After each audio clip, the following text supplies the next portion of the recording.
नमस्कार मित्रांनो, अजिंक्य महाराष्ट्र न्यूज मध्ये आपल्या सर्वांचं स्वागत आहे। आज आपण पुणे येथील सुप्रसिद्ध रंगमंदिर म्हणजे बालगंधर्व रंगमंदिरामध्ये आपण या ठिकाणी उपस्थित आहोत। आज बालगंधर्व परिवार संस्था म्हणजे या बालगंधर्व वाईटाचा वर्धापन दिन अतिशय आनंदात आणि उत्साहात या ठिकाणी साजरा केला जातो आणि हा वर्धापन 57वा वर्धापन दिन संगीत ज्वेलरी याचं आयोजन केलेलं आहे। या आयोजनाच्या वेळी जे निर्माते आहेत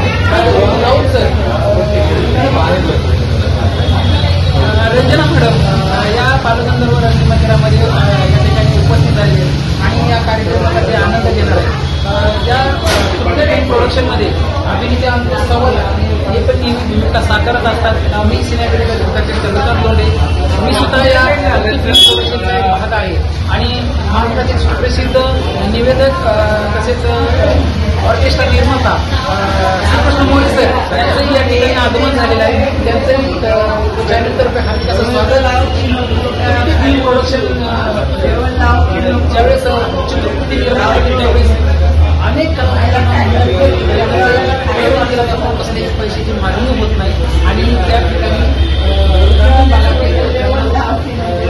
सहसंधी उपलब्ध होत अशा कलाकारांना अशा दुर्लक्षित नेहमी संधी उपलब्ध करून देत असतात आणि त्यांच्या वेब सिरीज वेब चित्रपट शॉर्ट फिल्म अशा अनेक प्रोजेक्ट चालू असतात।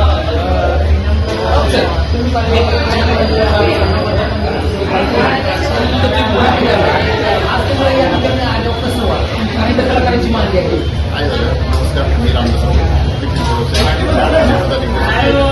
खऱ्या अर्थाने आलेल्या वर्धापन आल्यानंतर आमच्या कलाकारांचं हे पंढरपूर बालगंधर्व म्हणजे आमची कलाकारांची मंडळी या ठिकाणी आल्यानंतर मनाचं इतकं समाधान होतं।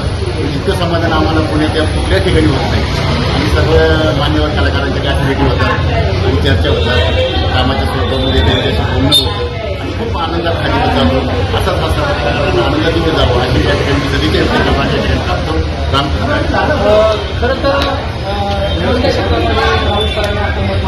या ठिकाणी सुप्रसिद्ध निवेदक आणि ऑर्केस्ट्रा निर्माता आणि संगीत क्लासचे निर्माते श्रीकृष्ण मोरे सर आहेत। सर तुमचं सुद्धा चॅनलमध्ये आपल्यासाठी स्वागत आहे।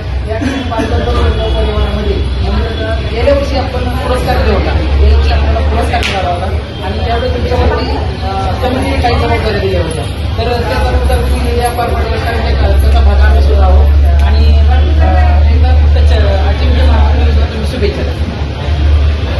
नमस्कार, माझं नाव श्रीकृष्ण मोरे, मी मराठी वाद्यवृंद हिंदी वाद्यवृंदचा निवेदक मिमिक्री आर्टिस्ट आणि सुमारे 35 वर्षांधिक काळ मी या कलाक्षेत्राशी निगडीत आहे आणि ही सरांनी सांगितलं की पंढरी आहे, नुसती कलाकारांची पंढरी नव्हे तर ही कलाकारांची विश्व पंढरी आहे की बालगंधर्व रंगमंदिर हे आशिया खंडातलं सर्वात मोठं आणि सर्वात सुप्रसिद्ध असं हे रंगमंदिर आहे आणि या रंगमंदिरामध्ये आपल्या कलेची हजेरी दाखवण्यासाठी, आपल्या कलेचा आविष्कार दाखवण्यासाठी जगातून लोक इथं येत असतात, उपस्थिती दाखवत असतात आणि आज 57वा सोहळा संपन्न होत आहे आणि मला सांगण्यास आनंद होतो की बालगंधर्व जे आहेत त्यांचं आजोळ हे आपल्या दौंड तालुक्यातील पारगाव सालोमालो या ठिकाणी आहे आणि त्यांचं कलेचा आविष्कार अगदी लहानपणापासून, कारण पारगाव सालोमालो हे तमाशा कलावंतांची भूमी आहे, तर त्या ठिकाणी त्यांना कलेचे काही धडे मिळाले असतील आणि म्हणून आज एक जगामध्ये सुप्रसिद्ध असे अभिनेते बालगंधर्व आपल्याला लाभलेले आहेत। तर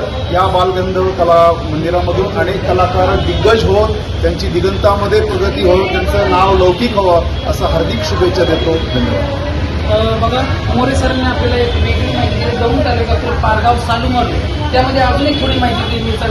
तुकाराम महाराजांच्या काळामध्ये जे संत तुकाराम महाराजांबरोबर जे सालोमालो होते ते सालोमालो सुद्धा त्या पारगावचे होते आणि त्या नावावरूनच पारगाव सालोमालो असं नाव पडलंय। हे दौंड तालुक्यातील गाव। कॅमेरामॅन विशाल सोमवशीसह मी चंद्रकांत लोंढे सह अंकुश सवाला थेट बालगंधर्व मंदिरातून अजिंक्य महाराष्ट्र न्यूजसाठी। धन्यवाद।